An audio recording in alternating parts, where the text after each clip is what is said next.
Over the past couple of weeks, I've started to really fall in love with a handful of players for Dynasty Fantasy Football, guys that I believe are in for some monster 2025 fantasy seasons and either come at a little bit of a discount right now or are just too good not to buy into. So I have 7 players today that I am actively trying to buy in every single one of my Dynasty leagues, even if I have to overpay a little bit to go get them. The first player should come at no surprise if you've watched this channel this offseason, because I am completely enamored with Bengals running back Chase Brown. Personally, I believe that Chase Brown is a lock for a top 10 fantasy season at the running back position this year, with the absolute upside to be a top 5 guy. And from a dynasty perspective, a season like that in 2025 should also increase his value heading into 2026, where I would expect him to have the same fantasy upside next year on the final year of his rookie contract, with the ultimate hope that Cincy extends him like how the Rams just extended Kyren Williams. I think I've said these numbers about 2 to 3 times already this year, but from week 6 on, Chase Brown averaged over 18 fantasy points per game as the RB7 over that stretch.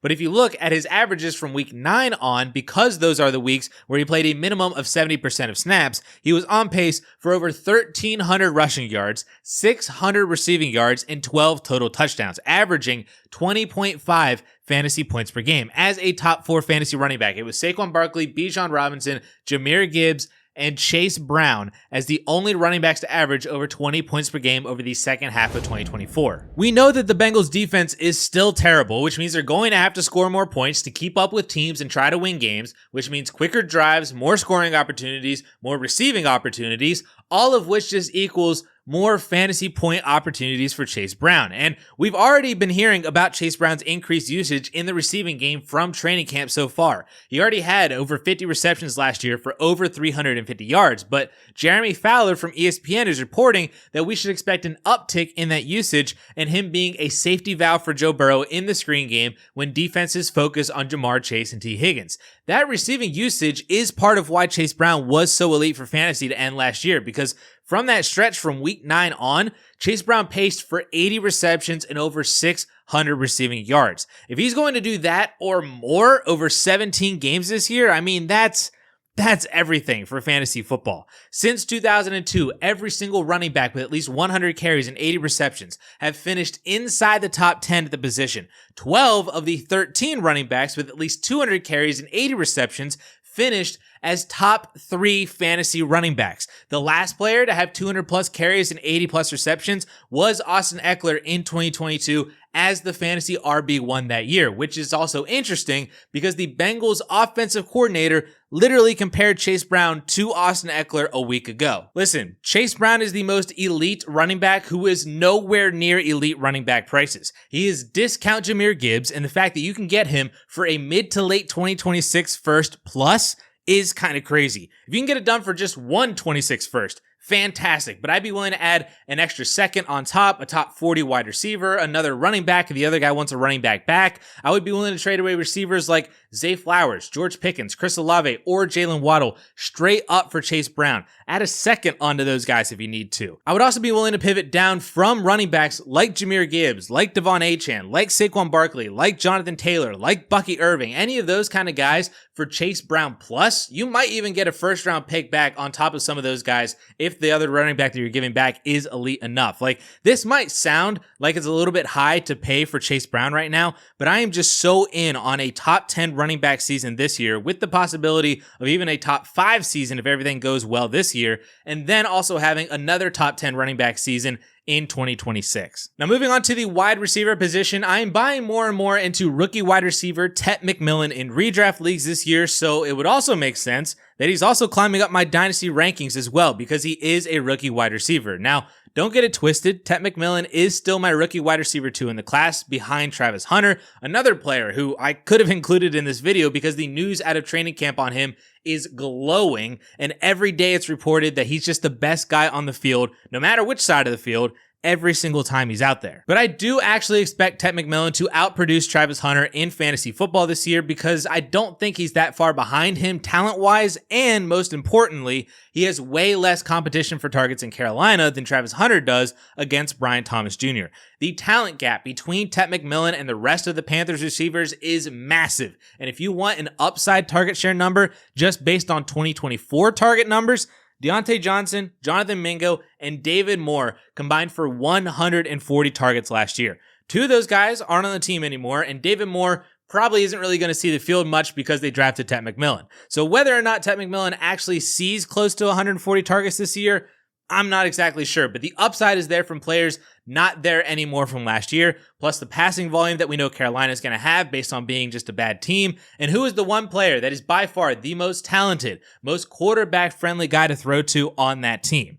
It's Tet McMillan. Honestly, if you're looking for this year's Brian Thomas Jr., an absolute alpha wide receiver one in a bad offense with minimal competition around him, that to me is Tet McMillan this year. So while Tet is flying up my rankings, it's not in a 2025 rookie-only view. It's within the entire wide receiver position as a whole, as well as just overall dynasty rankings. If I were to compare my rankings to keep, trade, cut, I would put Tet McMillan above Bucky Irving, CJ Stroud, and Caleb Williams. That's just outside the wide receiver position. And then within the position, he's wide receiver 15 on keep, trade, cut, but I would rather have Tet McMillan over Garrett Wilson, over Marvin Harrison Jr., and Jackson Smith-Njigba. And I think Tet McMillan versus Ladd McConkey and also the aging Saquon Barkley would be interesting debates to have as well. So just right there, I bumped Tet McMillan up 6 to 8 spots in overall rankings as a top 30 overall dynasty player and a top 12 dynasty wide receiver. I'm willing to pay 2 first-round picks for him right now. I'm willing to side grade from Garrett Wilson, from Marvin Harrison Jr., and Jackson Smith-Njigba. Side grade from Bucky Irving. And if you can afford to move a quarterback in Superflex, trade Caleb Williams or CJ Stroud for Tet McMillan, and you might even get something on top to do that move too, especially if the other team really needs a quarterback or really likes those guys specifically. If Tet McMillan has a top 24 fantasy season this year, or truly is this year's Brian Thomas Jr., this moment right now is the cheapest that you'll ever be able to get him for maybe the next 5 or more years. But you may have noticed when I was ripping off names of some wide receivers that I would take Tet McMillan over, that I did leave one guy off the list because I cannot stop trying to buy him in dynasty leagues, draft him in startups, or even draft him in redraft leagues this year.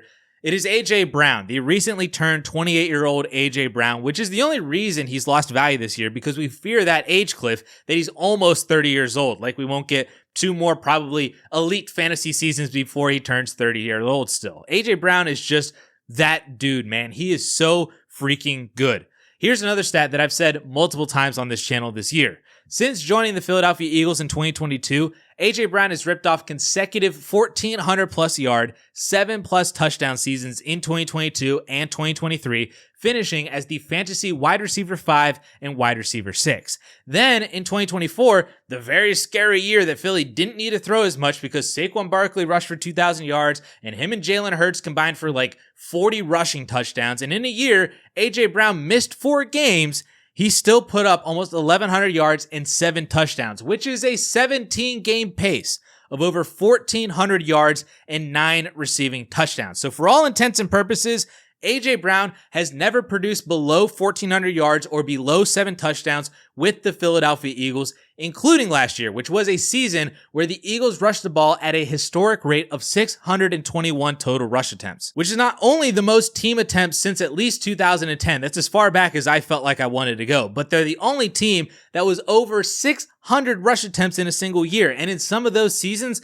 the league leader didn't even eclipse 550 rush attempts, and Philly rushed the ball 621 times last year. That is not happening again in 2025. Since Jalen Hurts took over as the starter in 2021, his season low in pass attempts was 432 pass attempts in 2021, until last year when he only threw the ball 361 times. That is 70 times fewer than his previous season low.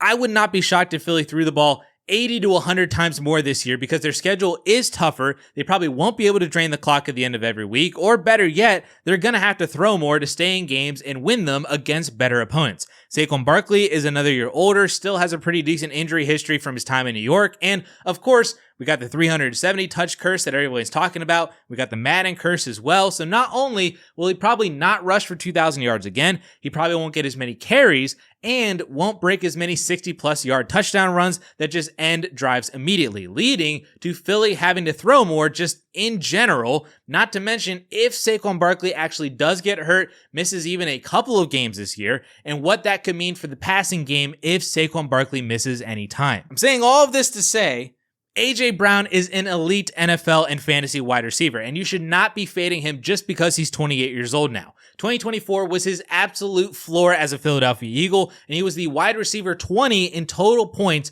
while missing 4 games, and was the wide receiver 12 on a points per game basis. Again, that is his floor, and he's beaten that production in the other 2 seasons as an Eagle, and he's valued below that production in Dynasty rankings purely because of age. I get that father time comes for us all, and you would rather sell a player a year early than a year too late, but had you sold Julio Jones before his age 28 season, you would have missed out on wide receiver 7, wide receiver 4, and wide receiver 3 finishes at age 28, 29, and 30. Had you sold Antonio Brown at age 28, you would have missed out on wide receiver 1, and wide receiver 5 finishes. Had you sold Tyreek Hill early, you would have missed out on 2 consecutive top 2 overall finishes. We have Mike Evans, we have Brandon Marshall, Larry Fitzgerald, DeAndre Hopkins, Devontae Adams.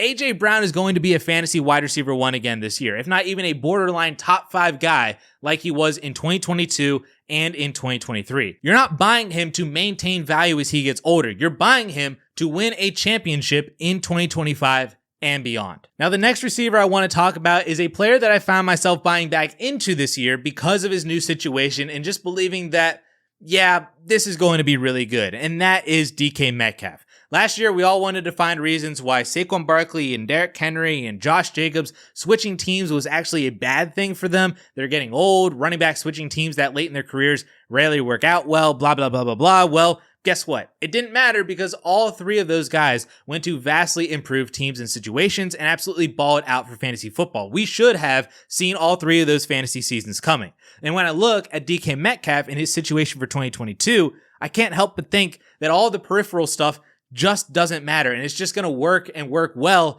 in Pittsburgh with Aaron Rodgers throwing in the ball, at least for 2025. Look, Aaron Rodgers is the best quarterback that DK Metcalf has had since Russell Wilson at the start of DK Metcalf's career. No, he's not the Aaron Rodgers from the 2010s, but he's still good enough to give us elite fantasy production at the wide receiver position. In 2021, Davante Adams was the fantasy wide receiver 2 at 29 years old with over 1,500 yards and 11 touchdowns. He had 169 targets that year, while the next closest Packers receiver, which is actually Aaron Jones at running back, was at 65 targets. In 2022, without Davante Adams in Green Bay, Rodgers suffered from not having any good wide receivers, but hey, Allen Lazard was a top 35 fantasy receiver that year with almost 12 PPR points per game while putting up 800 yards and 6 touchdowns on 100 targets, nearly 30 more than the next highest targeted player that year. 2023 was, of course, the Achilles year, but then 2024, Garrett Wilson was the fantasy wide receiver 10 overall with 154 targets, and Davante Adams was the fantasy wide receiver 11 with 114 targets with the New York Jets, or a 17-game pace of 176 targets with Aaron Rodgers. Those 2 receivers combined for 268 targets last year on the New York Jets, while everybody else combined for 303 targets. Aaron Rodgers has and will continue hyper-targeting one guy, and that's usually a pretty good thing for fantasy football. And that guy this year is DK Metcalf, who is also just head and shoulders better than everybody else that the Steelers have to catch the ball. And my entire X timeline right now is just filled with highlight reel catches from DK Metcalf in training camp, and it also helps that Rodgers and DK are rooming together in Latrobe as well. Prior to last year's wide receiver 32 finish, Metcalf had finished as the wide receiver 7, wide receiver 14, wide receiver 16, and wide receiver 21 the previous 4 years. That wide receiver 7 year was the one year that he kind of had everything going for him. He had 83 receptions for 1,300 yards and 10 touchdowns. Then the next 3 years after that, he was never able to put everything all together once again. He either had 12 touchdowns but not 1,000 yards, 140 targets and 90 receptions but just 6 touchdowns, or he got to 1,100 yards and 8 touchdowns but only on 66 receptions. That's why he's been just a solid fantasy wide receiver 2, but nothing more. But put him in an offense as Aaron Rodgers' hyper-targeted guy with zero competition behind him, and it's possible that he gets back inside the top 10 this year, just like Davante Adams and Garrett Wilson were last year and in Green Bay. I'm willing to pay my contenders late 2026 first for DK Metcalf right now. Or if you can pull him for a couple of seconds, or a guy like Jerry Jeudy or Luther Burden or Brandon Ayuk with a second-round pick, that works for me as well. I would love to side grade from Chris Olave, from Zay Flowers, from Terry McLaurin, Jalen Waddle, Jordan Addison, as I think that DK just has more upside this year. I'm also cool moving off of a James Cook or a Quinshon Judkins at the running back position straight up for DK Metcalf if you don't want to deal with either of their off the field situations and you're also good at the running back position. Look, after 2025, I'm not sure what DK Metcalf's situation is going to look like with the new quarterback, but I feel very good about his situation this year with Aaron Rodgers. And as a contender, I can't help but buy into that situation. Now, the next player skyrocketing up my rankings is actually an asset rather than a player.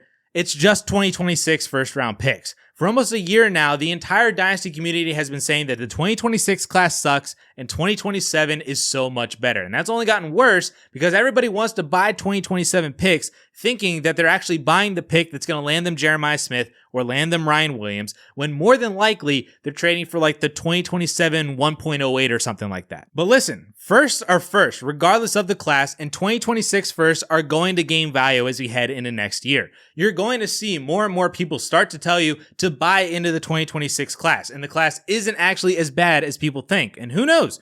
Maybe 2026 is just a repeat of 2022, which, if you don't remember or you weren't playing Dynasty at the time in 2020 and 2021, everybody hated 2022 because 2020 and 2021 were amazing classes. And then we were looking ahead to 2023 because 2022 didn't look like a good class. And then all of a sudden it gave us Drake London and Garrett Wilson and Chris Olave, Jameson Williams, George Pickens, Khalil Shakir, Trey McBride, Breece Hall, Kenneth Walker, James Cook, Rashad White, Brian Robinson, Kyron Williams, Isaiah Pacheco, Brock Purdy, plus another solid handful of players that we valued fairly highly, but then just ended up busting out, like Treylon Burks and Jahan Dotson and Christian Watson and Kenny Pickett and Damian Pierce, a couple other names like that. 2022 was a way better class than people believed it was a year or two prior to that year, and 2026 could be the exact same way. Right now, I'm looking at a pretty solid first round of rookies next year, highlighted, of course, by all the quarterbacks that should come out, in Drew Aller, Lenore Sellers, you got Cade Klubnik, Garrett Nussmeier, John Mateer, and Carson Beck,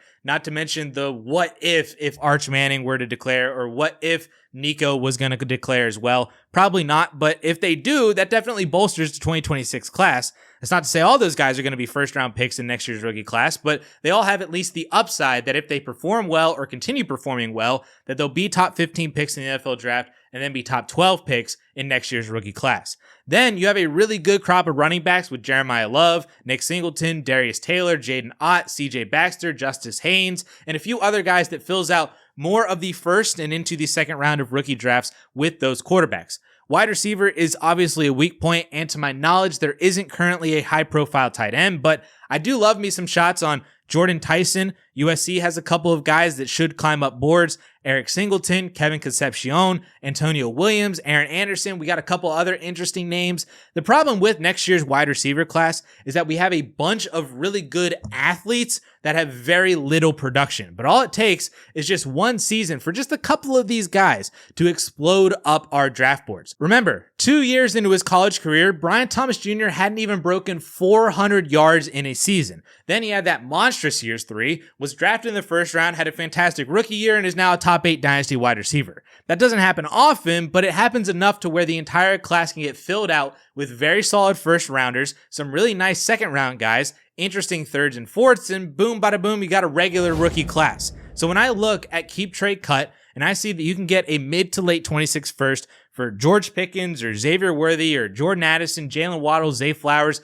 maybe a Terry McLaurin, a Chris Olave, or a Ricky Pearsall, a James Cook, a Justin Fields, maybe a TJ Hawkinson. I mean, I would trade all of those guys away for a 2026 first right now, whether you're competing or not. And if you're not competing, but you're still holding on to guys like Mike Evans or Tyreek Hill or DJ Moore or George Kittle or any other productive veteran that maybe you have to kick back like a third or another older production guy to get to a first rounder, do it. I guarantee you're going to have a much easier time trading for 2026 picks than 2027. Even though 27 is 2 years away and should theoretically be cheaper, they just aren't right now. Invest into the 2026 class at their current value because they were only going to gain value, and who knows? Maybe you can buy a first now that looks like a playoff first that ends up being a top 5 pick and you get a more stud rookie in the 2026 class. Now, to touch on the quarterback position, I find myself really buying into this 2025 Green Bay Packers team and the upside of Jordan Love in what could be a top 5 offense this year in the NFL and a top 3 team in the NFC. I think a lot of people are really down on Jordan Love and the passing offense in Green Bay in general because Josh Jacobs was great last year. Love really wasn't, but I believe most of that is due to Love's groin injury that he suffered in week 8 and played through for the remainder of the year. Prior to week 8, Jordan Love was on a 17-game pace of 4,600 yards and 51 touchdowns on over 600 pass attempts, and was the point-per-game quarterback 4 over that stretch. But once he suffered that groin injury from weeks 8 through 17, Love's passing rate and production fell to the tune of 3,700 yards and 19 touchdowns on just 450 pass attempts. That is a stark difference between the first and second half of the season that is not easily explained away by just them figuring out how to use Josh Jacobs. It's the fact that Jordan Love got hurt in week 8 and played the rest of the season hurt as well. The other reason I know that the second half was more because of Love's injury and not a change in offensive philosophy is how the Packers operated in 2023. In 17 games, Love threw the ball 580 times for over 4,100 yards and 32 touchdowns, finishing as the fantasy quarterback 5 in total points and the quarterback 6 in points per game. So for a sample size of pretty much 22 games over 1.5 seasons, we have seen the Packers throw a ton, 580 times in 2023, paced for 610 times to start 2024, and then a pretty clear line was drawn in the sand in week 8 when Jordan Love got hurt to then turn away from passing and win games with defense and Josh Jacobs. But that's not the formula that I believe Green Bay wants to have if Jordan Love is healthy. They want to pass the ball. And again, as we saw in 2023 and at the start of 2024, Jordan Love has legitimate top 5 fantasy upside. He has already done it. And even though I'm not a believer in Matthew Golden, if I'm wrong and Golden is actually really good, then that's just even better for Jordan Love too. So when I see that he's the quarterback 12 on Keep Trade Cut, behind Caleb Williams, CJ Stroud, Drake May, Bo Nix, 4 to 6 spots behind Justin Herbert and Patrick Mahomes, that is crazy value to me that I want to take advantage of. Keep Trade Cut says that you can pay an early 26 or early 27 first for Jordan Love straight up, or more likely, 2 mid to late firsts at the absolute most. I would love to tear down from all of those quarterbacks that I just named for Jordan Love plus.